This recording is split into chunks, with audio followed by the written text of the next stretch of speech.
പാകിസ്ഥാനിൽ മുൻ പ്രധാനമന്ത്രിയായ ഇമ്രാൻഖാന്റെ പാർട്ടി നേതാക്കളെയെല്ലാം കൂട്ടത്തോടെ പോലീസ് പൊക്കി അകത്താക്കുന്നു എന്നുള്ള വാർത്ത തന്നെയാണ് പാകിസ്ഥാനിൽ നിന്ന് വരുന്നത്. പാകിസ്ഥാൻ തെഹ്രീക്ക് ഇൻസാഫ് എന്നാണ് ഇമ്രാൻഖാന്റെ പാർട്ടിയുടെ പേര്, PTI എന്നാണ് പാർട്ടിയുടെ പേര്.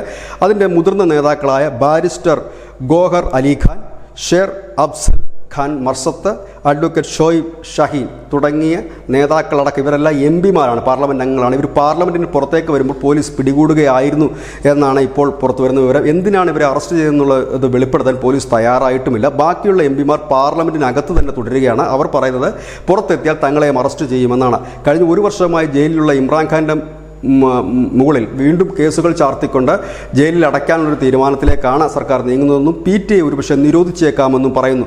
കഴിഞ്ഞ കുറേ കാലമായി പാകിസ്ഥാൻ അസ്ഥിരപ്പെട്ടു നിൽക്കുന്ന ഒരവസ്ഥയാണ്.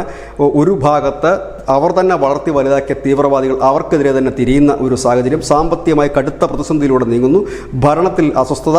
കഴിഞ്ഞ ദിവസം പാകിസ്ഥാൻ ഉപപ്രധാനമന്ത്രി തന്നെ പറഞ്ഞത് ഇമ്രാൻഖാനും സൈന്യവും ചേർന്ന് നടത്തിയ ഒരു നീക്കമായിരുന്നു താലിബാന്റെ അഫ്ഗാൻ പിടിച്ചെടുക്കലിന് കാരണമായതെന്ന് പറയുന്നു. ഏതായാലും ഇപ്പോൾ പാകിസ്ഥാനിൽ PTI നിരോധിക്കാനുള്ള ഒരു നീക്കത്തിലാണ് സർക്കാർ എന്ന വാർത്തയ്ക്കാണ് ഏറ്റവും കൂടുതൽ പ്രചാരം. അങ്ങനെയെങ്കിൽ പാകിസ്ഥാൻ ഒരു ആഭ്യന്തര കലാപത്തിലേക്ക് നീങ്ങിയാലും അത്ഭുതപ്പെടാനില്ല. News desk news India Malayalam.